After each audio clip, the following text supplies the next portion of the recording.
Young billionaire leaves his poor girlfriend and marries a rich woman. Years later, he's stunned to discover the new housekeeper in his mansion is his ex-girlfriend, with twins identical to him. Jake Miller parked his second-hand Corolla in the small spot reserved for junior employees at Hayes Enterprises. The chipped paint and the side mirror patched up with duct tape stood out among the luxury cars around it. It didn't matter. He was there, at the company of his dreams, even if only as a simple administrative assistant. The apartment he shared with Emily was 40 minutes away, in a neighborhood where the rent was still affordable. It was small, with damp stains on the bathroom ceiling and noisy neighbors, but it was the first place they could truly call their own. Emily had transformed the space with her artistic touch, handmade colorful cushions, paintings on the walls she had created herself, and plants growing in ceramic pots she had molded by hand. "One day we'll have a real house," Jake used to promise, as they counted coins for the rent at the end of the month, "with a garden for your sculptures." Emily would always smile. "We already have what matters." On Friday nights, when other co-workers went to expensive bars downtown, Jake and Emily would buy a cheap pizza and a discounted bottle of wine, watch old movies cuddled on their worn-out couch, and he would think maybe she was right. But during the day, while organizing spreadsheets and making coffee for executives, Jake observed the Hayes empire. He saw the imported cars, the Swiss watches, the Italian suits. He saw the immediate respect the family name demanded, and he wanted it. The opportunity arose 6 months after he was hired. Jake stayed late to work on a financial report that no one had asked for. He wanted to show initiative. When everyone had already left, Robert Hayes, the CEO and owner of the empire, found him alone in the office. "Miller, right?" Hayes asked, stopping at the door of the room shared by 8 assistants. "Yes, sir." Jake stood up immediately, his heart racing. "What are you still doing here at this hour?" "A cost optimization analysis for the logistics department, sir." Jake held out the pages he had prepared. "I noticed some patterns in the data that could lead to significant savings." Hayes took the report with a raised eyebrow. He examined the pages for 2 minutes, which felt like an eternity to Jake. "Impressive," he finally said. "Most assistants only do what they're told. You have ambition. I want to grow in the company, sir. Come to my office tomorrow at 8, before the general meeting." That night, Jake got home so excited, he lifted Emily off the floor when she opened the door. "What happened?" she laughed, surprised. "Hayes wants to see me tomorrow in his office." "Jake, that's amazing." She hugged him tight. "I knew they would notice your value. They celebrated with cheap beer and dreams of a better future." Jake fell asleep thinking about the possibilities, maybe a promotion, a raise. He could finally take Emily to a real restaurant. Maybe even start saving for the engagement ring she deserved. The next morning, in Robert Hayes's impressive office, Jake discovered his dreams had been far too small. "I like your drive, Miller," Hayes said, pouring coffee into cups that probably cost Jake's monthly salary. "You remind me of myself when I was younger." "Thank you, sir. I want to offer you a special position." Hayes leaned back in his leather chair. "My daughter, Lauren, will need someone like you by her side when she takes over the company." Jake blinked, confused. "Like an executive assistant for her?" Hayes laughed. "Like a husband." The coffee stopped halfway to Jake's mouth. "Excuse me. Business is business, Miller. Lauren is brilliant, Harvard-educated.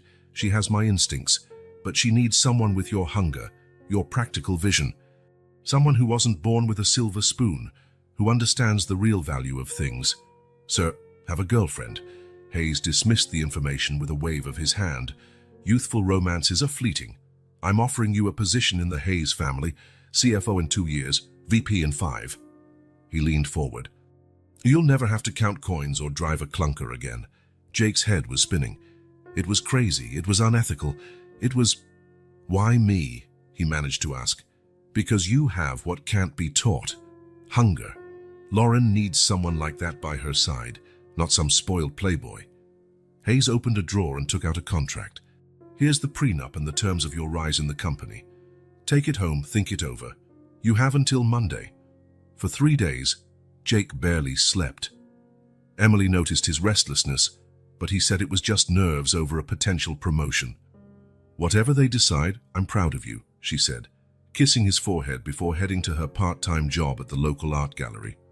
On Sunday night, Emily cooked a special dinner with what they could afford. Candlelight, her best attempt at risotto. "To celebrate them recognizing your talent," she explained, smiling. It was during that dinner that Jake made his decision. On Monday, he signed the contract. On Tuesday, he broke up with Emily. "You're leaving me." Just like that. The disbelief in her voice was palpable. "Why, what happened?" "I met someone else," Jake lied, unable to explain the deal.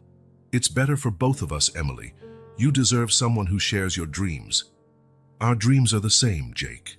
Tears rolled down her face. "Building a life together, remember?" He hardened his heart. "Things have changed."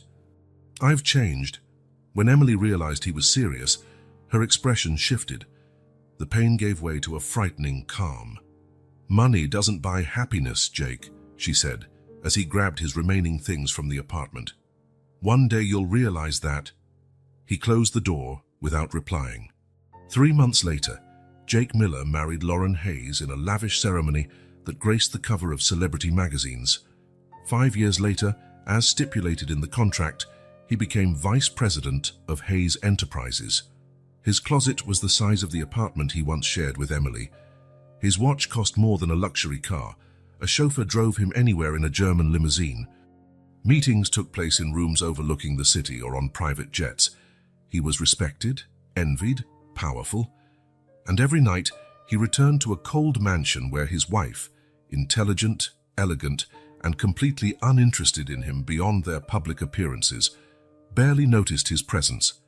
They slept in separate bedrooms, dined in silence when their schedules aligned, and smiled for the cameras at social events. One of those nights, while sipping whiskey alone on the mansion's veranda, Jake looked out at the city lights below. He had everything money could buy, everything he'd always thought he wanted, but something essential was missing. In his most honest moments, when the whiskey broke down his defenses, Jake knew exactly what it was.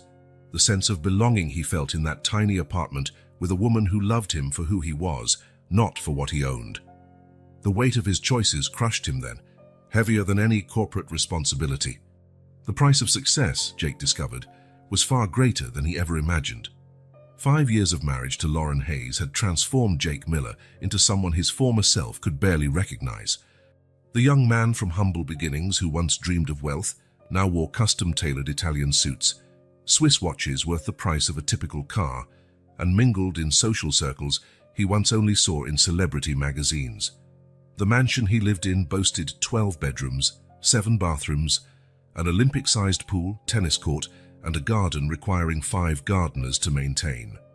Lauren had decorated every inch with exclusive designer pieces and expensive contemporary art. Not out of personal taste, but because that was what was expected of the Hayes family. Their routine was meticulously planned. They met for breakfast 3 times a week when their schedules allowed. They attended selected social events together where they'd be photographed as the perfect couple. In public, they exchanged rehearsed smiles and calculated touches. In private, they barely spoke. "I'll be in New York until Thursday," Lauren said on a regular Monday, checking her tablet during breakfast. "Then I'm going straight to London for the Foundation Gala. You need to attend the Whitaker dinner on Friday, alone, but be sure to mention my work with the children's charity." Jake glanced at the financial paper. "I have a video conference with Tokyo on Friday night." "Cancel it," Lauren said, not even looking up. "The Whitakers have ties to Senator Grayson. We need them for the Eastward expansion project." Lauren always used "we" when referring to the company, even though Jake was the one who actually ran it. 3 years ago, Robert Hayes, Jake's father-in-law, had handed over operational control to Jake, retaining only the chairman title. Jake had proven his worth, tripling annual profits and expanding Hayes Enterprises into new markets. The deal he'd made had been fulfilled, at least the financial part of it. The unwritten part, about happiness or personal fulfillment, was never mentioned again. That afternoon, Jake came home from the office earlier than usual. An important meeting had been cancelled, and he seized the rare chance to review some documents at home, away from the constant hustle of Hayes Tower. Upon entering through the mansion's front door, he noticed unusual commotion. Henderson, the butler, was talking with the housekeeper near the main staircase, looking slightly annoyed. "Is there a problem?" Jake asked, handing his coat to one of the staff. "Mr. Miller," Henderson straightened up. "We weren't expecting you this early. We have a situation with the new cleaning lady." "New cleaning lady?" Jake raised an eyebrow. He never got involved in hiring household staff. That was Lauren's domain. "Yes, sir. Rosa quit yesterday, and the agency sent a substitute today. Mrs. Miller approved by phone, but..." Henderson hesitated. "But..." "The woman brought her children. Apparently, the babysitter cancelled at the last minute. Normally, we wouldn't allow that. But Mrs. Miller made an exception for today, given the short notice," Jake sighed. "That's fine. As long as it doesn't interfere with her work." "There's one more detail, sir," added the housekeeper. "They're twins, quite energetic boys. I promised the mother they could stay in the staff break room, but perhaps you'd like to set clearer boundaries, now that you're home." Jake waved dismissively. "It's not necessary. If Lauren approved it, it's fine by me."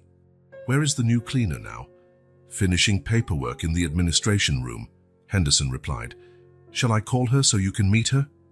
Jake thought about refusing. He usually didn't interact with the cleaning staff, but something made him change his mind. "Yes, please. I'll be in the ground floor office." 10 minutes later, as Jake was reviewing emails, he heard a knock on the office door. "Come in," he said, without taking his eyes off the laptop screen. "Mr. Miller," Henderson began, "this is Emily Parker, our new cleaning lady." Jake looked up, more out of courtesy than curiosity. The world stopped. Standing beside Henderson was Emily. His Emily, 5 years older, her face slightly thinner, her hair shorter, but unmistakably her.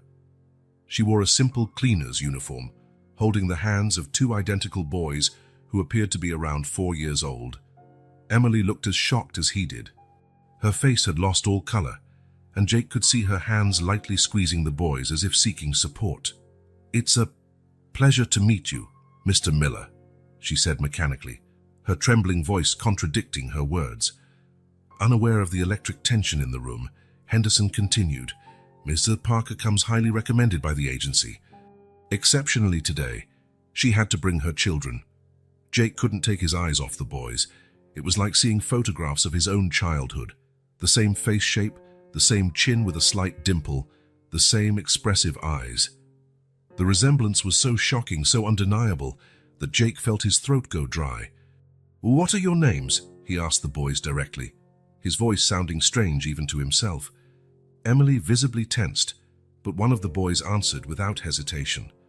"I'm Matthew and he's Lucas," he said, pointing to his brother. "We're 4 years old." Jake felt like he had been punched in the stomach. Lucas was his father's name, who'd passed away when Jake was just a kid. Matthew, and he knew, was the name of Emily's grandfather, to whom she was very close. "Henderson," Jake said, his voice unnaturally controlled. "Could you leave us for a moment?" The butler looked confused. "Sir, just a few minutes to discuss the work details." Once Henderson left, closing the door behind him, silence weighed heavily in the room like a tangible presence. The boys glanced curiously from Jake to Emily.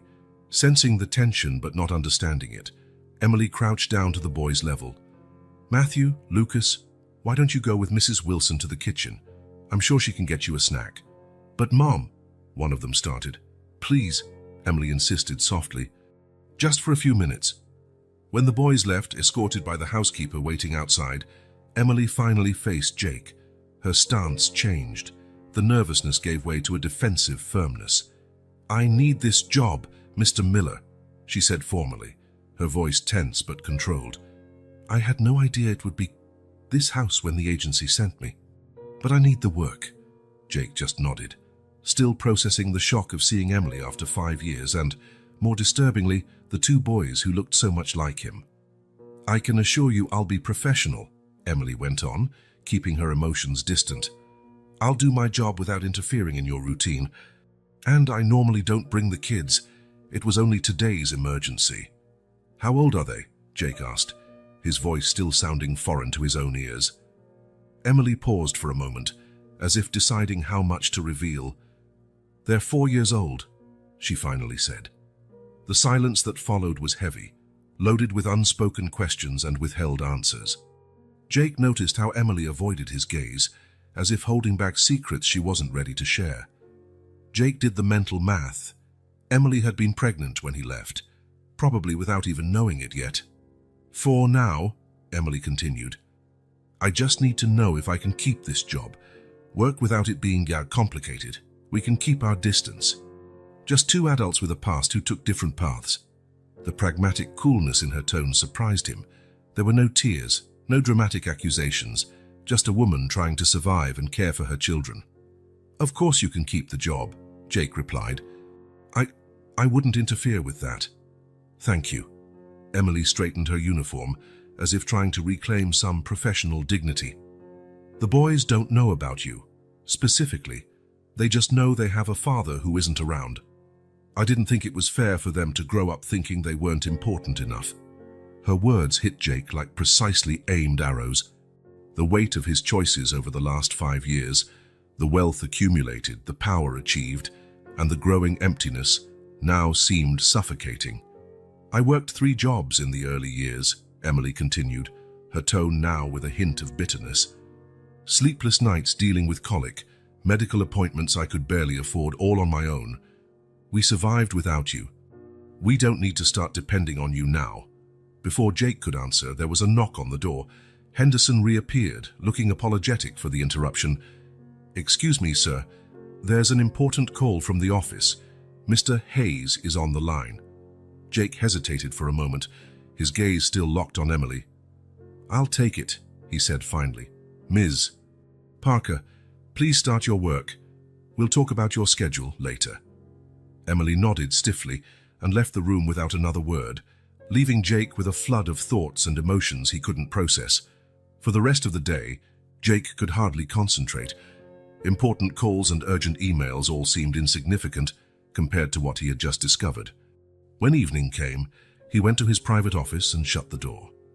In the silence of the room, he typed Emily Parker's name into an internet search. He found few references: a small exhibit at a community art gallery 3 years ago, a modest professional profile listing work as a gallery assistant, and more recently, cleaning services. Nothing to indicate the promising artistic career he knew she had once dreamed of. A local newspaper article about a single mother's assistance program featured a photo of Emily with the twins, then about 2 years old. She looked tired, thinner than he remembered, but she smiled proudly at her children. The caption mentioned her struggles to balance work and raising children without family support. Guilt settled in his stomach like a stone. While he amassed millions and navigated circles of power and luxury, Emily had been fighting to raise 2 children alone. His children. Jake spent the entire night sitting in his private office, looking at the printed photo from the article. For the first time in 5 years, he felt something beyond his usual emptiness, a mixture of regret, shame, and a growing sense of determination. He didn't know how, but he needed to get closer to those boys. He needed to know them, even if Emily resisted. Even if it meant facing Lauren and the carefully maintained facade of his life. It was a second chance he didn't know if he deserved, but one he couldn't let slip away. 2 weeks passed since Emily started working at the Miller-Hayes mansion. 2 weeks of tense encounters in the hallways, furtive glances, and a silence loaded with unspoken questions. Emily performed her duties with professional efficiency, appearing and disappearing like a shadow, always keeping her distance. Jake watched her from afar, unable to ignore her presence in the house or the striking resemblance between him and the twins, who occasionally accompanied her when she couldn't find childcare. Each time he saw them, something stirred inside him, a mix of curiosity, doubt, and a disturbing feeling he couldn't name. That morning, Jake ran into Henderson in the corridor leading to the kitchen. "Mr. Miller, if I may," the butler began. "Miss Wilson mentioned that Miss Parker's situation is complicated. She's having trouble with her current housing. Apparently, the building she lives in is being demolished for a new development." Jake tried not to show his immediate interest. "And, well, sir, we were considering offering her the service quarters in the annex. It's been vacant since the old gardener retired. It would be convenient for everyone, as she often stays late. But of course we need your approval, and Mrs. Miller's? Jake hesitated only briefly. Approved. And Mrs. Miller, sir? She's in Milan until the end of the month. I'll handle it with her later. Later that day, Jake discreetly watched from his window as Emily and the boys arrived with their few belongings. Matthew and Lucas ran excitedly around the garden, exploring their new space with childlike enthusiasm. Emily looked apprehensive, frequently glancing toward the main mansion, as if unsure what moving there might mean. The next morning, Jake decided to go for a jog around the vast property, something he rarely did. As he passed by the back garden, he spotted the twins playing near the small annex they now called home. "Look, it's the important man," one of them shouted. Jake still couldn't tell Matthew from Lucas. "Mum said you're the boss?" Jake slowed down, stopping a few yards away. "Good morning," he said, unsure how to speak to children. The other boy approached, less shy than his brother. "You have a really big house." "Yeah." Jake suddenly felt uncomfortable about the mansion's extravagance through a child's eyes. "It's actually too big." "Why do you need such a big house if it's just you and the pretty lady from the magazines?" one of them asked with the brutal honesty only children possess. Before Jake could answer, the annex door opened, and Emily appeared. She went pale upon seeing Jake talking to the boys. "Matthew, Lucas, come have breakfast," she called firmly. "But Mom, we're talking to the important man," one protested. "Now," Emily insisted, her tone leaving no room for argument. The boys ran inside, leaving Jake and Emily alone in the morning garden. An uncomfortable silence fell between them. "You don't need to worry," Jake finally said. "I didn't say anything." "Say anything about what?" Emily retorted. "Defensive." Jake sighed. "Emily, we can't go on like this, living under the same roof, pretending there's no elephant in the room." "We're not under the same roof. I'm in the staff quarters, which, by the way, I appreciate being allowed to use. It was convenient, given my situation. You know what I mean." Emily folded her arms. "What do you want, Jake? Why are you really out here at 7 in the morning? I know you never used to get up early to exercise." The familiarity of her jab caught him off guard, almost making him smile. For a split second, they seemed like they had 5 years ago. "I need to know," he said finally, speaking more gently. "Are they my children?" Emily was silent for long seconds, studying him with eyes that once were so warm and now were cautious. "Does it matter now?" she asked at last. "You have your life, your mansion, your perfect wife, and we have our life. Separate. The way you chose. It matters to me, Emily." She closed her eyes for a moment as if summoning strength. "Yes, Jake. They're your biological children, but you're not their father. You didn't rock one to sleep when the other had a fever. You didn't spend sleepless nights during colic. You didn't sell your last professional camera to pay rent when they both got sick at the same time." Each word was like a sharp blade, slicing through the layers of justification Jake had built around himself over the years. "I didn't know," he murmured. "Does that change anything?" Before Jake could respond, the annex door opened again, and one of the twins appeared. "Mom, Lucas is spilling cereal on the floor." Emily looked at Jake, her face set with resolve. "I have to go, and so do you. Your wife calls every day at 7:30 to check on your day. Wouldn't want you to miss her call." She turned and went back inside, leaving Jake with 1,000 unanswered questions and one painful certainty. These were his children, growing up only a few yards away, completely unaware of who he really was. Over the following week, Jake subtly changed his routine. He got home earlier, spent more time in the gardens, occasionally needed something from the kitchen when he knew the boys would be having a snack after school. On one of these occasions, he found Matthew. He could now tell them apart by the small mark near Matthew's right eyebrow, sitting alone at the kitchen table, drawing intently. "Where's your brother?" Jake asked casually. "He's got a stomachache." "Mom's taking care of him," Matthew replied without looking up. "I'm drawing a dinosaur." Jake walked closer, cautiously. "May I see?" The boy slid the paper toward him. It was surprisingly good for a 4-year-old. A blue T-Rex with carefully added details.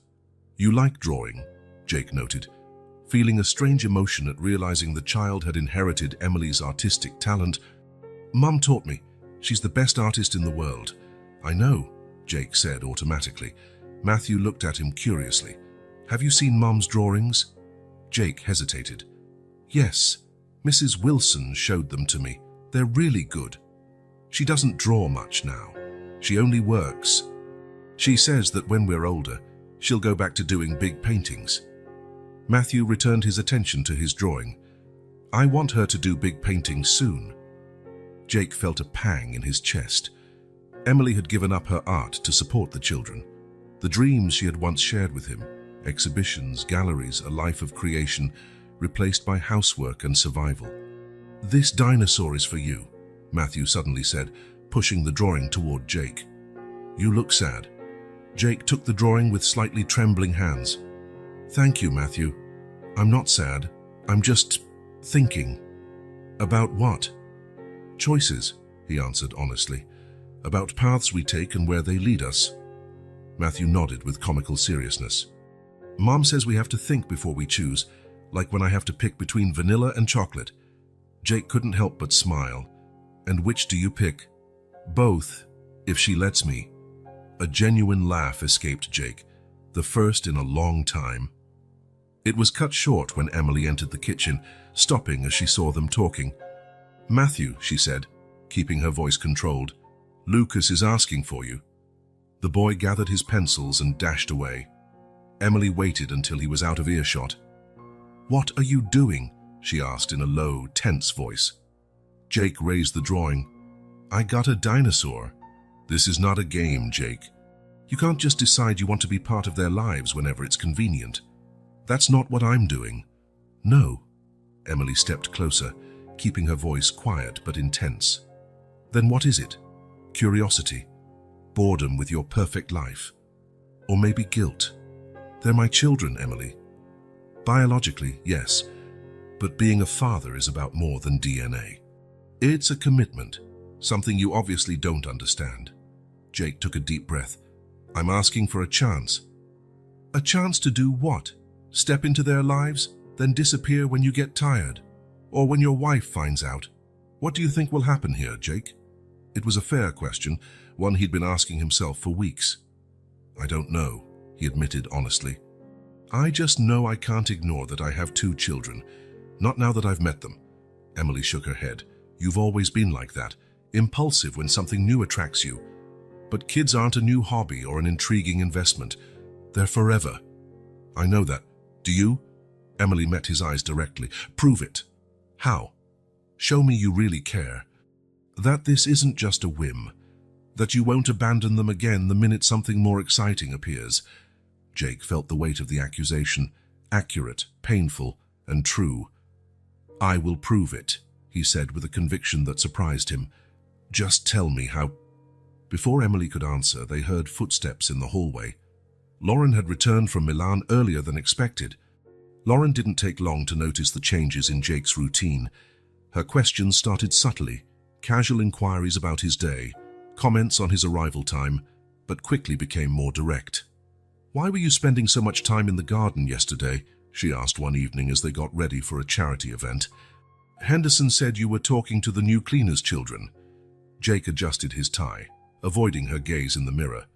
I was just being polite. The boys are interesting. Lauren studied him with calculated eyes. I've never seen you interested in children before. Maybe I'm changing. People don't change, Jake. They just reveal who they really are. Lauren finished putting on her diamond earrings. By the way, no one consulted me about allowing the cleaner to live on the property. It was a housing emergency. I thought you wouldn't mind. You thought wrong. I don't like staff living on the property. It creates complications. Jake felt a chill. What kind of complications? Blurred boundaries, like you chatting with children in the garden instead of preparing for the senator's dinner. Lauren picked up her designer purse. I want them gone by the end of the month. Lauren, they have nowhere to go. Not our problem. She moved closer, adjusting his pocket square. Remember who you are now, Jake. And who you married. The Hayes family doesn't mix business with charity. In that moment, Jake saw Lauren clearly, not the woman he chose out of love, because he never truly loved her, but the living contract he had signed. The personification of the ambition that consumed him and now left him empty. The following afternoon, Jake found an opportunity to speak with the twins without Emily's watchful presence. They were playing in the small courtyard behind the annex when Jake passed by casually. "Hi, Mr. Miller," Lucas called out, always the more outgoing one. "Just call me Jake," he replied, walking over. "What are you building?" "A castle," Matthew said. "But we don't have enough blocks." "Can I help?" Jake asked, kneeling beside them. The boys exchanged looks, silently checking with each other before nodding in unison. Jake sat on the ground, ignoring the fact he was wearing a $3,000 suit, and started helping with the construction. "Do you like living here?" he asked casually. "It's cool," Lucas replied. "There's lots of space to run around. And the house is really big and pretty," Matthew added. "But Mom gets sad sometimes." Jake felt a tug at his heart. "Why?" Matthew shrugged. "I don't know. She cries at night when she thinks we're sleeping." Lucas nodded. "And she looks at you in a weird way." "Weird how?" Jake tried to keep his voice casual. "Like when she looks at old photos," Lucas explained. "Sad, but not just sad, it's different." Jake had no response. The children's insight stunned him. They resumed building in silence for a few minutes. "Do you miss your dad?" he finally asked, unable to suppress the question haunting him. The boys exchanged glances again. "We can't miss someone we never met," Matthew said, displaying a wisdom beyond his years. "But sometimes we see other kids with their dads, and it's different. Mom said our dad had more important things to do," Lucas continued, "but she also said we're very important, so we don't really get it." Jake felt tears burn behind his eyes. The simplified, painfully accurate explanation Emily had given them about his absence hit him like a physical blow. "Sometimes," he said carefully, "people make mistakes, big ones. They choose things that seem important at the time, but later realize they lost what truly mattered." The boys looked at him curiously. "Like when I traded my fire truck for a shiny marble," Lucas said thoughtfully. "The marble was pretty, but I couldn't really play the same way." "Exactly," Jake replied, impressed by the comparison. "So what did you do?" "I cried," Lucas admitted. "Then Mom helped me talk to Bobby to trade back. But he only did it because Mom asked."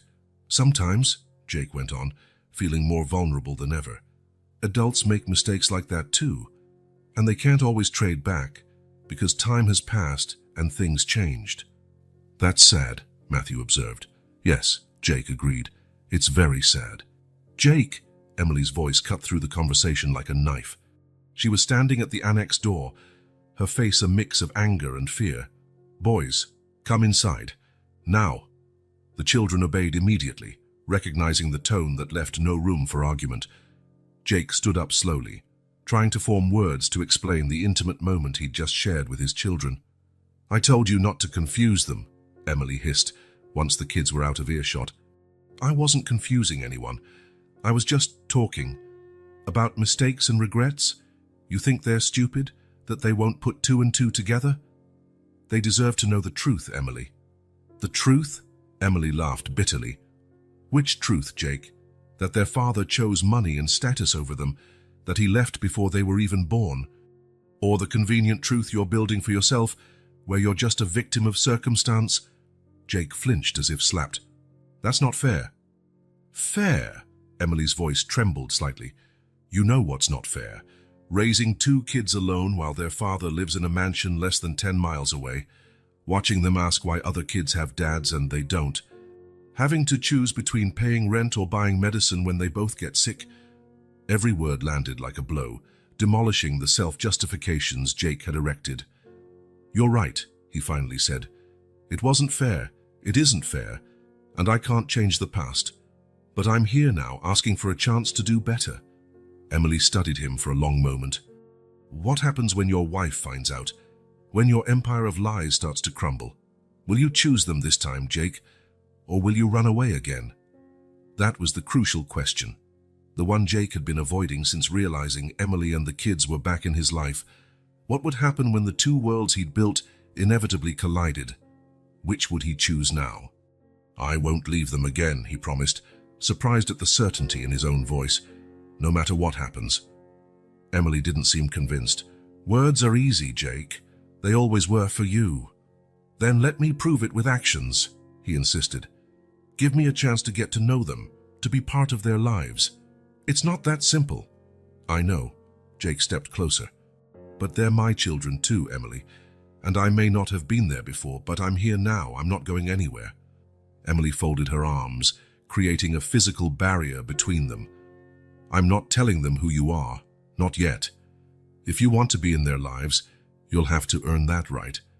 And if at any point you hurt my kids, if you promise something and break it, if you walk away when things get tough, she took a breath, you'll never see them again.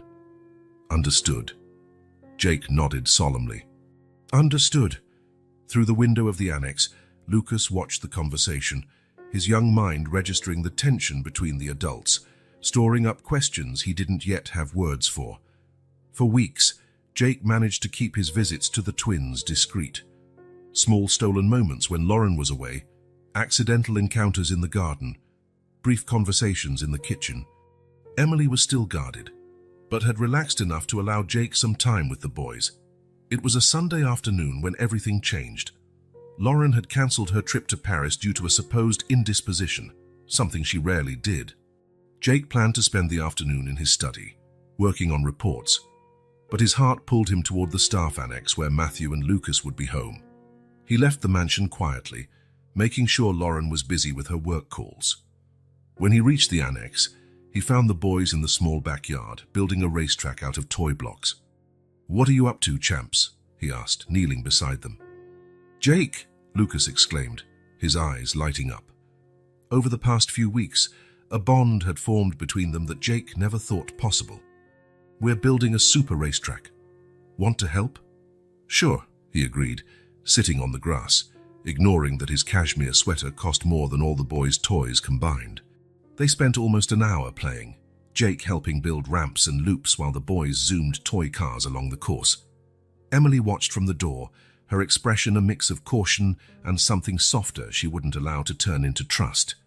"Jake, look what I can do." Matthew, usually the quieter twin, showed how his toy car could jump a small improvised ramp. "Can you do better?" "Probably not, but I'll try," Jake laughed, accepting the challenge.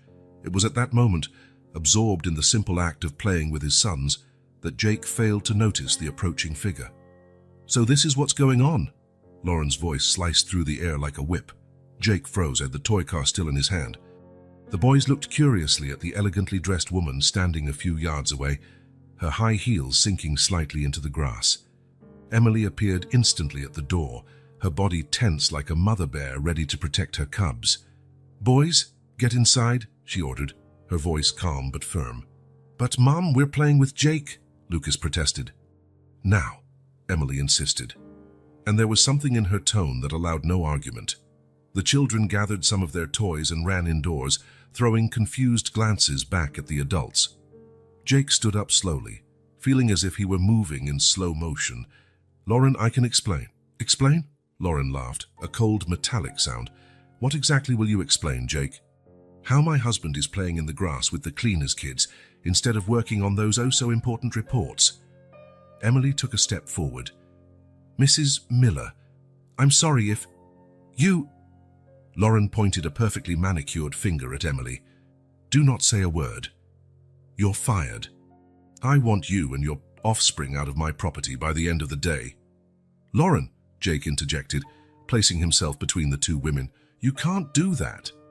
"Can't I?" Lauren raised a perfectly shaped eyebrow. "This is my house, my company, my husband. I can and I will do exactly as I please." Emily watched the confrontation in silence, her face pale but composed. "No, you won't," Jake said, his voice calm but resolute. "Emily and the boys stay." Lauren blinked, momentarily stunned by his defiance. In 5 years of marriage, Jake had never directly opposed one of her commands. "What are you talking about?" she asked, her voice now dangerously low. Jake took a deep breath. This was the moment he'd been dreading yet also moving toward ever since he realized those boys were his. "Lauren, we need to talk, in private." Lauren looked from Jake to Emily, her sharp eyes calculating. "There's no need. I understand everything." She took a step closer, her expensive perfume enveloping them like a toxic cloud. "They're yours, aren't they? The boys." "Eyes don't lie, Jake. They look just like you." The garden fell silent. Emily closed her eyes briefly, as if absorbing a physical blow. "Let's discuss this inside," Jake insisted. "For what?" "So you can make up some story." Lauren laughed bitterly. "How long have you known? How long have you made a fool of me?" "It's not like that, Lauren." "Isn't it?" She turned to Emily. "How much is he paying you for your silence? Or maybe the payment comes in other forms." "Lauren, enough." Jake raised his voice for the first time. "Emily isn't to blame for anything. If you want to blame someone, blame me." Lauren studied his face as if seeing a stranger. "You've always been weak, Jake. That's why my father chose you, malleable, ambitious, easy to control. But I guess we were wrong." "I'll go pack our things," Emily said suddenly, speaking to Jake. "We'll be out within an hour." "No," Jake replied firmly. "You're not going anywhere." Lauren crossed her arms. "Choose your next words carefully, Jake." "Very carefully." Jake looked at the imposing mansion, the symbol of everything he'd once wanted and achieved. Then he looked at Lauren, the wife he never loved, the business arrangement he had signed with his soul. Finally, he turned toward the small annex where his children, his real children, watched through the window, their worried faces pressed against the glass. "They're my children," he said simply, "and I won't abandon them, not again." Lauren stepped back as if slapped. "You know what this means, don't you? The prenup is very clear about infidelity." "There was no infidelity, Lauren. The boys were born before we ever met, and I don't care about the prenup." "You don't care?" Lauren laughed incredulously.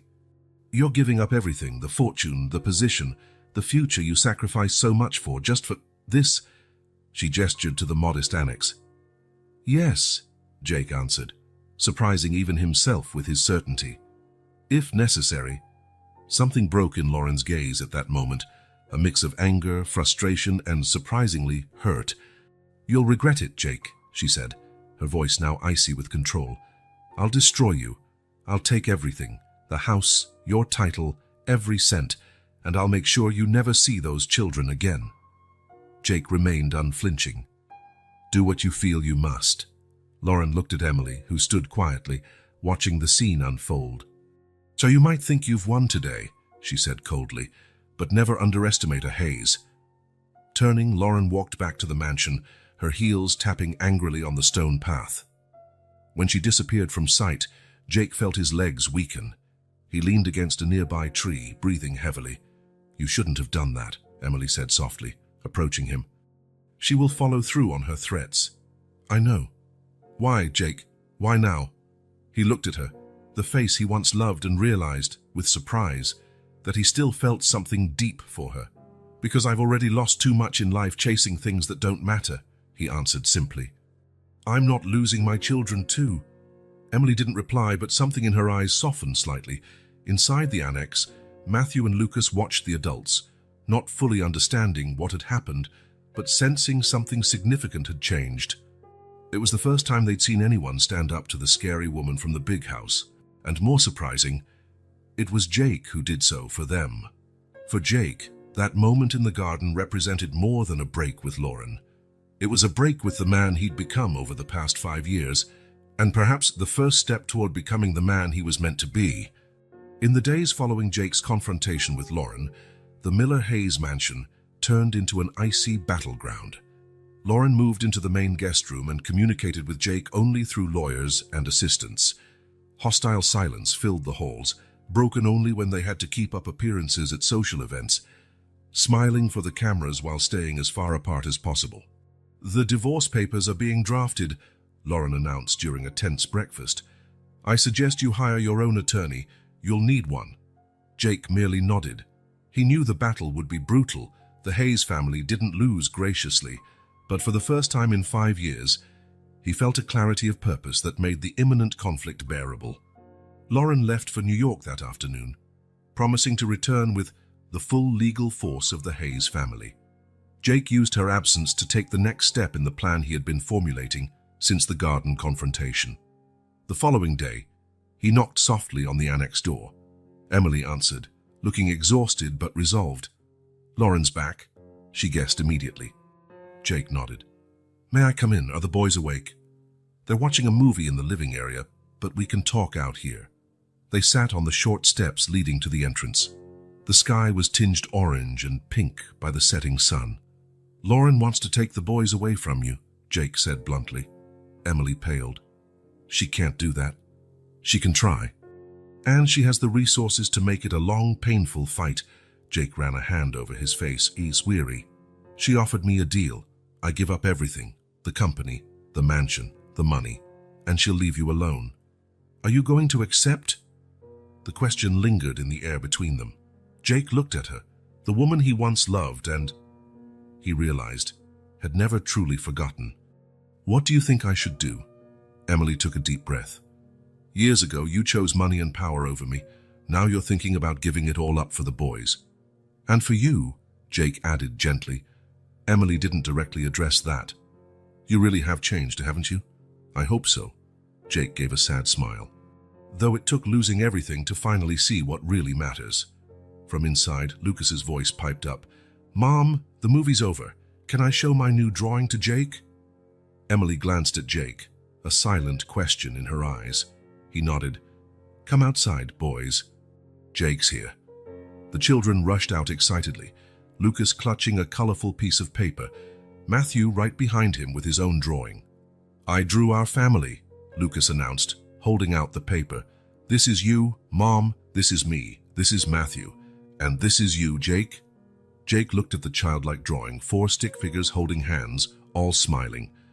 Underneath, Lucas had written in wobbly letters, "Mom, Lucas, Matthew," and beneath the tallest figure, "Daddy Jake." "Daddy Jake," he repeated, his voice thick with emotion. Lucas suddenly looked uncertain. "Matthew said you wouldn't like it, that you're too grown up to be a dad." "No," Jake managed to say, his eyes brimming. "I loved it. It's the best drawing I've ever been given." Matthew approached, more cautious. "You don't mind if we call you that because Mom says you're a friend of the family, but Lucas says you're more like a dad." Jake glanced at Emily, who had tears in her own eyes. "I'd mind very much," he said, lowering himself to their height, "if you didn't give me that honor." "What's an honor?" Lucas asked. "It means it would be very, very special to me if you called me Dad." Matthew, always the more reserved, took a small step forward. "So you're our real dad? Like the dads at school?" Jake felt the immense responsibility in that innocent question. "Yes," he answered firmly. "I am your father, and I always will be, no matter what." Matthew nodded solemnly, as if assessing the promise. Then, slowly, he held out his own drawing. It was more detailed than Lucas's, a small but cozy house with the same 4 figures standing out front. "This is the house where we'll all live together," he explained. "It's not as big as the one you live in now, but it's got room for all of us." Jake hugged both boys, unable to hold back his overflowing emotions. Over their heads, his eyes met Emily's, no longer accusatory or guarded, but touched by a small seed of hope. The next morning, Jake walked into Lauren's office in the mansion. He set a folder on her desk containing the signed agreement and several other documents.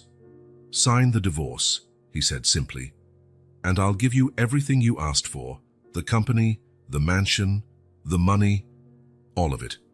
Lauren picked up the papers, reviewing them with critical eyes. "You're giving in too easily." "There's nothing easy about this," Jake replied, "but I've chosen what's more important." Lauren eyed him with genuine curiosity. "Are you really giving up everything for them? A cleaning lady and 2 kids?" "I'm not giving up anything, Lauren. I'm choosing something better." Lauren signed the documents with a quick stroke of the pen. "You have until tomorrow to leave the property." Jake nodded. "I'm already leaving, I just need to get a few personal things." As he moved toward the door, Lauren called out to him, "Jake, answer me one thing honestly. If you could go back, would you still have married me?" Jake hesitated a moment. "No," he finally said. "And I don't think you would have chosen me either." Lauren smiled slightly. "Maybe you're right. Maybe we both lost 5 years of our lives." That afternoon, Jake packed 2 suitcases into his car, everything he chose to take from his old life. None of the fancy suits, none of the luxury accessories, only a few personal items, old photos, meaningful books. Emily waited for him near the annex, the boys by her side. "You really did it," she said, not as a question but as a statement. "I did." Jake closed the trunk. "And I don't regret it. Where will you go now?" "I rented an apartment in the city. Nothing special, but it has 2 bedrooms." He hesitated. "I was hoping the boys could visit sometimes." "Of course they can," Emily said softly. "They'd love that." Jake knelt down to say goodbye to the twins. "I'll see you soon, okay? We'll do lots of cool things together." Lucas hugged him impulsively. "Promise you won't disappear, Daddy Jake." "I promise." Jake swallowed the lump in his throat. "Never again." Matthew approached more cautiously but hugged him just as tightly. "I'll make more drawings for you," he promised. "I can't wait to see them." When the boys ran off to play, Jake looked at Emily. "And as for you—" "One step at a time, Jake," she interrupted gently. "You just turned your life upside down. You need to figure out who you are now." Jake nodded, understanding. "You're right, as always. But," Emily added, "I'm proud of the man you're becoming." Simple words, but they meant more to Jake than all the praise he had received in 5 years as a successful executive. Climbing into his car, not the luxury BMW anymore, but a modest model he'd purchased in a rush, Jake started the engine and pulled away from the mansion that had been his gilded cage for 5 years. In the rearview mirror, he saw Emily and the boys waving. For the first time in a long time, even though he had lost everything materially, Jake Miller felt truly rich. Morning light streamed through the simple curtains of the apartment, creating golden patterns on the worn wooden floor. Jake opened his eyes and felt, for a moment, that familiar disorientation. No high marble ceiling, no Egyptian cotton sheets, no deathly quiet Hayes mansion. Instead, the distant hum of morning traffic, the buzz of an old refrigerator in the kitchen, and the occasional creak of the 3-story building he now called home.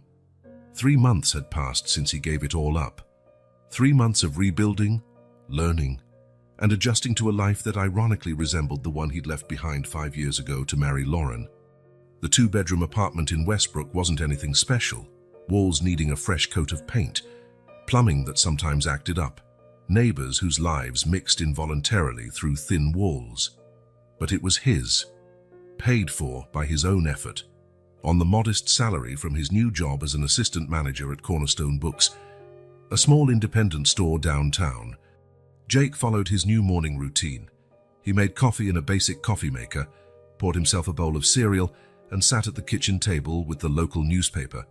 The walls, once bare, now displayed colorful drawings by Matthew and Lucas from their weekly visits. Jake smiled at the latest one, a vibrant, if anatomically questionable sketch of a blue T-Rex chasing what looked like a winged cat, a product of Lucas's boundless imagination. His phone vibrated with a text from Emily. "The boys asked if they can spend Saturday afternoon with you. Matthew wants to show you his new science project." Jake smiled, quickly typing back, "Of course they can. I'll make that mac and cheese they love. I'll pick them up at noon." The reply came almost immediately. "Perfect. I'll be home too, if you don't mind." That was another major change in recent months.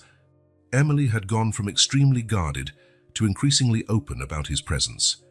The boys' visits, initially closely monitored, now happened more naturally. Occasionally, Emily joined them, creating small family moments that Jake had come to treasure above all else in his new life. Checking the time, Jake hurried to get ready. Sarah, the bookstore owner, was understanding of his new family situation but valued punctuality. He dressed quickly, plain jeans, a simple shirt, comfortable shoes.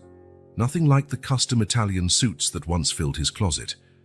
Cornerstone Books occupied the ground floor of a brick building on Main Street. Its modest facade had neatly arranged books in the window, a wooden sign faded by the sun, and flower baskets hanging on either side of the entrance. Inside, visitors discovered a cozy world of well-stocked shelves, comfy worn armchairs, and the unmistakable scent of books and coffee. "Good morning, Jake," Sarah greeted him as he came through the back door. She was in her mid-50s, grey-haired, with an infectious energy. and had managed Cornerstone for 2 decades with a passion Jake admired. The new shipment of children's books arrived. Thought you might want to look them over first, given your little critics at home. Thanks, Jake smiled, grabbing the pile of books she pointed out. Matthew's obsessed with dinosaurs right now, and Lucas loves anything with space adventures. Sarah nodded approvingly. You're catching on fast to their interests. I'm trying to make up for lost time, Jake replied honestly, something that would have been unthinkable in his old corporate life. The morning flew by as Jake tended to customers, restocked shelves, and helped plan the next children's storytelling event, an activity he'd suggested that turned out to be surprisingly popular. His business experience, scaled down to the bookstore's size, had proven invaluable, something Sarah often acknowledged. You know, she commented as they catalogued new titles during a quiet moment, when you showed up 3 months ago with your impressive resume and a story about wanting something more meaningful, I thought you'd last a week. Ex-executives usually don't adapt well to minimum wage and difficult customers. Jake laughed. I had my doubts at first, too, he admitted. Especially after my first day when I dropped that stack of art books and Mrs. Pembroke scolded me for mistreating literature. Mrs. Pembroke, Sarah smiled. She likes you now. Said you have a kind look. That's high praise coming from her. During his lunch break, Jake stepped out to stretch his legs and grab a sandwich at the corner deli. That's when he noticed the car parked across the street, a shiny black Bentley, out of place in the middle-class neighborhood, like a swan in a chicken coop. A chill of apprehension ran through him as the rear door opened and Howard Zimmerman stepped out, impeccably dressed in a suit that cost more than 3 months of Jake's new salary. Howard had been one of the main investors in Hayes Enterprises, a man with connections in all the right places. Jake Miller, Howard greeted, extending his hand. You're hard to find these days. Jake shook the offered hand. Howard, I'm surprised to see you here. I bet, Howard replied, gesturing at the modest commercial street. Not exactly where we used to meet. Got time for a coffee? Jake checked his watch. He still had 20 minutes left on his break. Sure, he agreed. There's a decent cafe right over there. Sitting at a simple wooden table, sipping coffee from worn ceramic cups, the two men might as well have come from different worlds because, in a way, they had. I'll get straight to the point, Howard said after a few minutes of small talk. I've been following your recent situation. You mean my divorce, Jake said, taking a sip of his coffee. That and your subsequent lifestyle change. Howard leaned forward. I'm expanding my group of companies. I just acquired Nextech Solutions. I know what you accomplished at Hayes, and I want you as CFO. $300,000 a year plus bonus and stock options, office downtown, full benefits. Jake glanced at the business card Howard slid across the table, feeling a familiar rush of adrenaline, the thrill of big deals and big opportunities. For a moment, images flashed through his mind. A spacious apartment in an upscale neighborhood, private school for the twins, vacations on exclusive beaches, maybe even helping Emily return to school to finish her art degree. Why me? He finally asked. There must be dozens of qualified executives who haven't just left everything behind. What you did showed something rare in our world, Jake. Integrity. You chose family over power and money. I want someone I can trust. Howard paused. Plus, I've seen what you did for Hayes. You tripled their market value in 5 years. Jake put the card in his wallet. I'll think about it. Don't take too long, the offer's good for a week. Howard stood up. And Jake, your kids deserve every opportunity money can buy. Top education, financial security, a stable future. Think about that too. The rest of the week passed in a blur of doubt and reflection.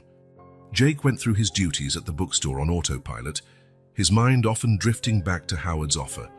On Friday night, he sat on his worn couch, nursing a cheap beer, staring at the peeling walls of his apartment. Howard's offer had undeniable benefits. With that salary, he could give the twins possibilities that were out of reach now. Matthew showed an interest in music. He could take piano lessons from the best teachers.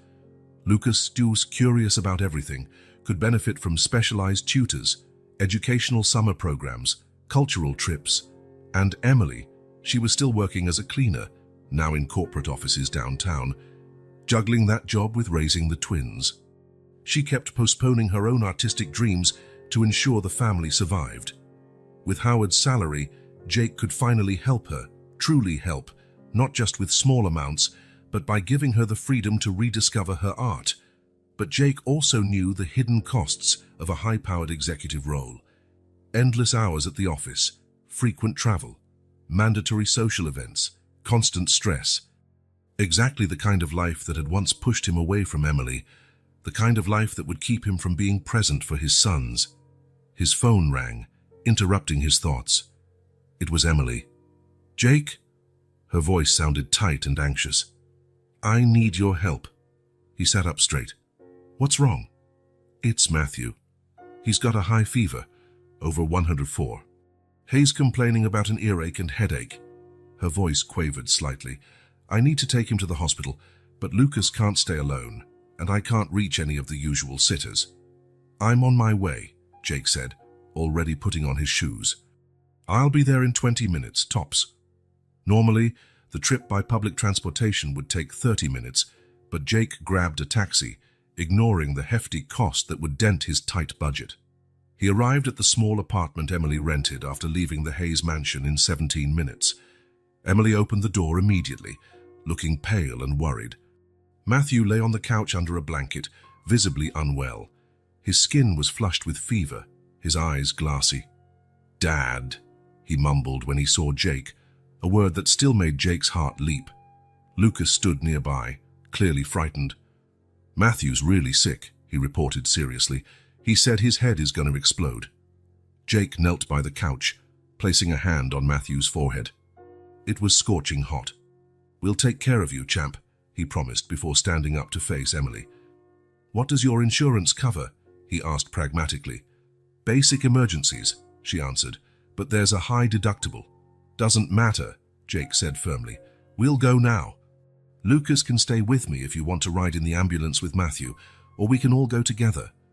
Emily's face showed fleeting relief, not just at his practical help, but at his lack of hesitation. "I think it's best we all go. Lucas would be too worried if we left him behind." 20 minutes later, they were in the ER at Westbrook Community Hospital. Emily filled out paperwork while Jake held Matthew, whispering comforting words. Lucas clung to Jake's leg, watching everything with fearful eyes. "First time as a dad in the ER?" asked an older nurse while checking Matthew's temperature. Jake hesitated only briefly. "Yes." "Always scary," she said kindly, "but you're doing great. He trusts you, I can tell." After initial tests, a doctor diagnosed acute otitis media, recommending admission for observation and IV antibiotics. Emily exchanged a worried glance with Jake, concern for the hospital bill plain on her face. "Do whatever it takes," Jake told the doctor. "He'll get the best care available." Soon, Matthew was in a hospital bed with an IV drip. He whimpered when the needle went in, and Jake let the boy squeeze his hand. "It hurts, Daddy," Matthew murmured. "I know, champ, but it'll help you get better really fast." Jake gently brushed the sweat-damp hair from the boy's forehead. "You know, when I was your age, I had an ear infection too. It hurt so bad I thought my head would explode." Matthew's eyes widened slightly. "Really? Really? And look, I survived to tell the tale." Jake smiled. "You're much braver than I was." Emily watched the exchange from the chair beside the bed, Lucas asleep in her lap. Her expression was a mixture of worry, exhaustion, and a soft emotion as she witnessed Jake with Matthew. The night dragged on. Lucas was settled on a small couch in the corner of the room, wrapped in Jake's jacket. Emily refused to leave Matthew's side, even when the nurses suggested she rest. Around midnight, Jake slipped out to get coffee for both of them. When he returned, he found Emily leaning over the bed, checking Matthew's temperature with her hand. "Still high," she murmured, taking the coffee he offered. "The doctor said it might take a few hours for the antibiotics to work," Jake reminded her gently, sitting in the chair beside her. They sat in silence for a while, watching Matthew's restless sleep and the slow drip of the IV. "Thank you," Emily finally said in a whisper, "for coming so quickly. For staying." "There's nowhere else I should be," Jake said simply. Emily studied his face under the soft glow of the hospital's night lighting. You really have changed, haven't you? Jake thought for a moment. I think I rediscovered who I was before I got lost, he answered quietly. Or maybe I found who I was always meant to be. You know what's strange? Emily looked at Matthew. When you showed up at the mansion that day, I saw two versions of you. The man I once knew and loved years ago, and the stranger in expensive suits who chose a different life. I couldn't reconcile them. And now I just see one Jake. And he looks a lot like the man I knew before, only older, maybe wiser. Jake had no words to respond, deeply moved by her admission. Over the past few months, I've watched how you are with them, Emily continued. It's not just out of obligation or guilt. You genuinely love our kids. More than I ever thought possible, Jake admitted. They've taught me more about what truly matters than all my years in the corporate world. Around 2 in the morning, Matthew woke briefly, disoriented and in pain. Jake helped the nurse administer medication while Emily held the boy's hand, murmuring soothing words. Once Matthew drifted back to sleep, Emily looked close to collapsing from exhaustion. Lie down for a bit, Jake suggested, gesturing to the small couch now empty since Lucas had curled up in a spare blanket on the floor. I'll keep an eye on him. Reluctantly, Emily agreed, settling onto the couch. Despite her claim of staying alert, weariness soon overcame her and she fell asleep. Jake remained by Matthew's bed, occasionally checking his temperature, adjusting his blanket or just holding his hand. In a quiet moment, he took out Howard Zimmerman's card from his wallet, studying it under the dim hospital light. $300,000 a year. Premium health benefits that would cover situations like this without financial worries. Security for the twins. Comfort for Emily, but it would also mean fewer moments like this, being present when his children needed him. Maybe not right away, but eventually, the demands of the job would pile up. More extra hours, weekend meetings, business trips, calls during dinner. The slow erosion of family time he knew too well. Jake looked at Matthew, at Lucas curled up in blankets, at Emily sleeping nearby. The card in his fingers felt like both a promise and a threat. Quietly, he tore the card into small pieces and dropped them into the trash can next to the bed. Some decisions needed no further thought. Morning brought good news.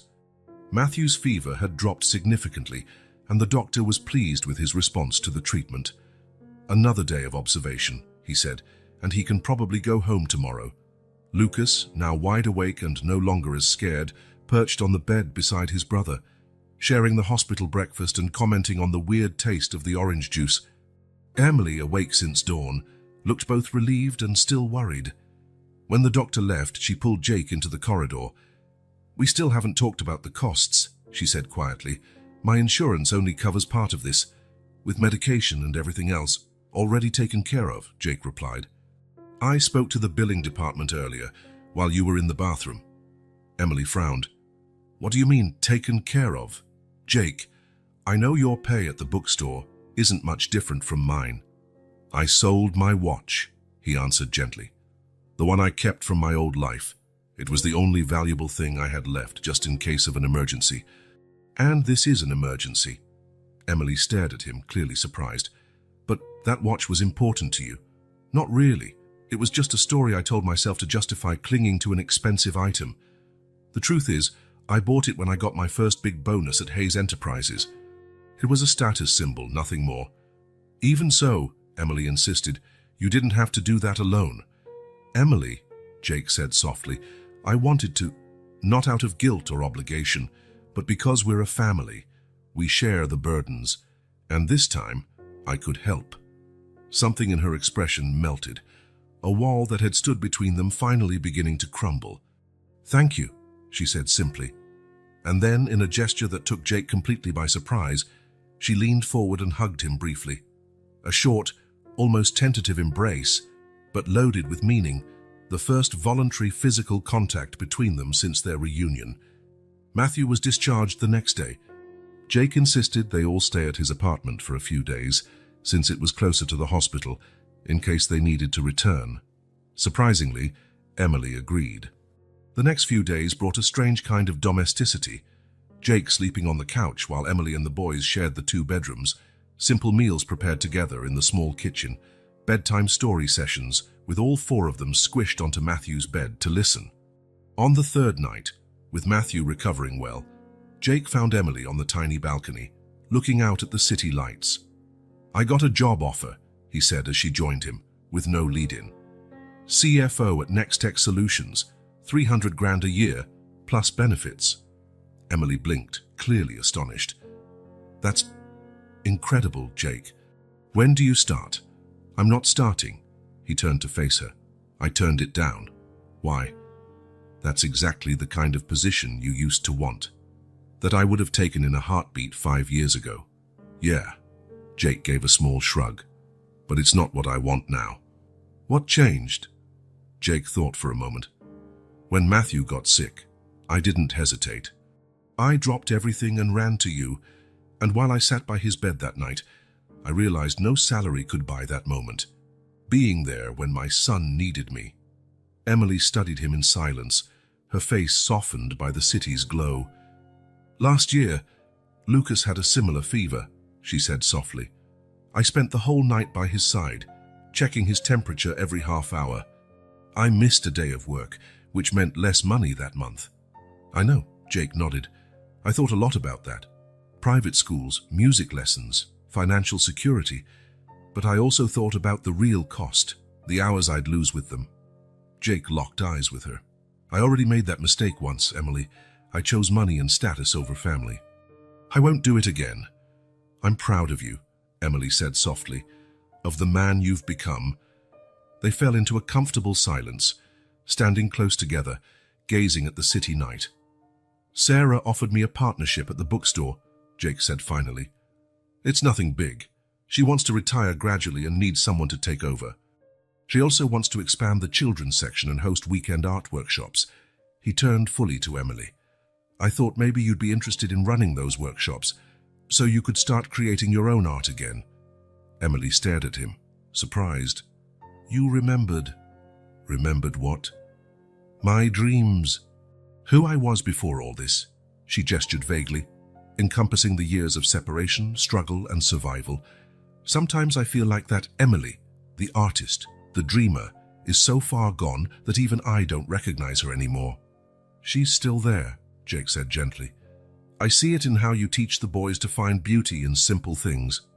In the doodles you still draw in the margins of your grocery lists." Emily blinked in surprise. "You notice that?" "I notice everything about you," Jake admitted. "Always have. At first, when you came back into our life, I thought you were just trying to ease your guilt," Emily said. "But over these months, I've seen you rebuild yourself. I've seen how you put the boys above everything else, how you work hard without complaining, how you've never tried to buy their love with fancy gifts, just with genuine time and presence." She took a deep breath, as though summoning courage. I think I'm ready to try again. Not from scratch. We have too much history for that. But maybe a new beginning." "Emily," Jake said, his voice thick with emotion, "there's nothing I want more." Impulsively, Jake dropped to one knee in front of her, taking her hands in his. Emily laughed, surprised. "What are you doing?" "I'm not proposing," Jake clarified with a smile. "We're not ready for that. I'm kneeling to say thank you." "Thank you," Emily repeated, confused, "for giving me a second chance with our kids, for letting me rediscover what really matters, for being open to a new beginning for us." Emily squeezed his hands. "Part of me never stopped loving the real you, not the ambitious executive, but the actual Jake. The man willing to spend the night in an uncomfortable hospital chair holding his son's hand, who sells his last valuable item without hesitation, who chooses a modest but meaningful life." The balcony door burst open suddenly, and Lucas appeared in pajamas, hair sticking up wildly. "Mom, Dad, what are you doing?" They drew apart, smiling like teenagers caught by a parent. Emily reached out to her son, pulling him closer. "We were just talking, honey." Matthew peeked out from behind his brother, rubbing sleepy eyes. "What's happening?" "Come here, champ," Jake called, opening his arms. The four of them huddled in a group hug on the tiny balcony under the starry city sky. A family that had been lost and found, rebuilding themselves on stronger, truer foundations. "Are you two getting married now?" Matthew asked, ever the practical one. Emily and Jake exchanged glances, laughing softly. "One step at a time," Emily replied. "Right now, we're just happy to be together." "Like a real family," Lucas pressed. Jake knelt again, this time to meet the boys at eye level. "We've always been a real family," he said with conviction. "We just took a while to get everyone in the same place at the same time." That night, while Emily put the boys back to bed, Jake lingered on the balcony, gazing at the stars. He thought about the winding path that had led him there and smiled, realizing he had no regret about refusing Howard's offer. In his pocket, he felt the weight of a small box he'd bought weeks ago, a simple necklace with a palette-shaped pendant, a gift for Emily, a symbol of the artistic dream she had postponed and might now pursue again. His new beginning was simple, but it was real, and it was worth more than all the gold in the world. The following weeks flowed with surprising ease. What once seemed impossible, Jake, Emily, and the boys functioning as a family unit, unfolded with a simplicity that felt almost miraculous. Jake's apartment became the center of a new weekend routine. Emily and the boys would arrive on Saturday morning with backpacks of clothes for the day. Soon, those backpacks included items for overnight stays. Eventually, toothbrushes had permanent spots in the bathroom. Pajamas took up space in the dresser's second drawer. No one explicitly discussed this transition. It seemed that speaking the words out loud might break the fragile enchantment that surrounded them. "I have a surprise for you," Jake announced one Sunday morning, about a month after Matthew's hospital stay. The four of them were at the kitchen table, sharing a simple breakfast of pancakes and fruit. "A dog?" Lucas asked immediately, eyes shining. "A dinosaur," Matthew suggested, always competing with his brother in imagination. Jake laughed. "Nothing that dramatic. Actually, it's about the bookstore." Emily raised an eyebrow, intrigued. "Sarah loved your idea for a kids' art workshop," Jake continued, looking at Emily. "She wants to start it next month. And," he paused for dramatic effect, "she's offering you the back room of the store to use as a studio when there are no events." Emily froze, coffee cup halfway to her mouth. "A studio? For me?" "It's nothing fancy," Jake hurried to clarify. "Just one room with good natural light. But I thought it might be a place for you to paint again. No pressure, just your own space." The boys glanced from Jake to Emily, sensing the importance of the moment even if they didn't fully grasp it. "Are you going to do big paintings now, Mum?" Matthew asked, remembering something Emily had mentioned years ago. Emily blinked rapidly, holding back tears. "I don't know. Maybe I'll start with something small first." "Sarah also mentioned a pay raise," Jake added, trying to lighten the mood. "It's not much, but between that and what you'd earn from the workshops, maybe you won't have to clean offices anymore. No more scrubbing other people's bathrooms." Emily attempted a joke, but her voice shook slightly. "Sounds too good to be true." "You deserve it," Jake said simply. "You always have." Lucas, impatient with grown-up talk, broke the moment. "Can we go to the park now?" Jake grinned. "Sure, buddy. Finish your pancakes first." As the kids raced to see who could finish eating first, Emily gave Jake a look so intense he momentarily forgot to breathe. "Thank you," she murmured, "for remembering." "Remembering what?" "Who I was. Who I can still be." The transformation happened slowly but surely. Emily began visiting the small makeshift studio in the back of the bookstore twice a week, while the boys were in school. At first, she merely arranged materials, mixed colors, sketched small ideas. Jake often found her absorbed in her own world, paint smudges on her fingers, an intense focus on her face he found utterly captivating. The children's art workshops on Saturdays quickly became the most popular event at Cornerstone. Emily's gentle but firm way with kids, her knack for drawing out creativity even in the shyest participants, meant sign-ups were in high demand among local parents. At home, because Jake's apartment now felt like home to all of them, the four established a comfortable routine. Bedtime reading became sacred, with Jake discovering an unexpected gift for doing different character voices, much to the boys' delight. "I never knew you could be so dramatic," Emily remarked one evening, after Jake's particularly over-the-top impression of a dragon. "There's a lot you still don't know about me," he replied with a playful grin. I'm beginning to realize that their relationship evolved in its own gentle rhythm. Small touches while passing the salt during dinner, fingers brushing while washing dishes, glances that lingered a beat too long. There was a tacit agreement that nothing would be rushed. Trust, once broken, had to be rebuilt patiently, brick by brick. And both of them were determined to construct something lasting this time. "Dad, can we talk about something serious?" Matthew asked one afternoon, while he and Lucas helped Jake organize books at the store. "Of course, anytime," Jake answered, setting aside the stack of novels he was tagging. "It's about Mom." Jake felt a twist in his gut. "What about her?" "She smiles more now," Matthew observed, with the surprising insight he often displayed. "She used to smile just for us. Now she smiles when she's not looking at anyone." Lucas nodded eagerly. "And she sings in the shower." Jake felt a surge of emotion. "That's good, isn't it?" "Yeah," Matthew agreed solemnly. "But we want to know something." "What's that?" "When are you going to live with us for real?" Lucas asked the question they had clearly rehearsed. Jake blinked, caught off guard. "Well, he stammered, unsure how to explain. "Because it'd be easier," Matthew said pragmatically. "Then we wouldn't have to move our clothes back and forth. And we could get a dog," Lucas added, returning to his favorite topic. Jake laughed, relieved by their straightforward logic. "These are things we have to talk to your mum about. Grown-up stuff can be complicated." "Why?" Lucas demanded. "You like each other. We're a family." "Why is it complicated?" Jake looked at his sons, so small and yet so wise in their direct view of the world. "Sometimes, even when people care about each other, they need time," he explained gently. "Your mom and we hurt each other in the past. We're learning to trust again." Matthew nodded, thoughtful. "Like when Lucas broke my fire truck and I got really mad, but then I forgave him." Jake smiled. "Something like that, only more complicated." "Grown-ups always make things complicated," Lucas observed with an exaggerated sigh. "I know, buddy," Jake admitted, ruffling his hair. "I know." Later that night, once the boys were asleep, Jake told Emily about the conversation. They were curled up on the small sofa, their hands intertwined, a gesture that had become natural over the past few weeks. "They're right, you know," Emily said after a moment of reflection.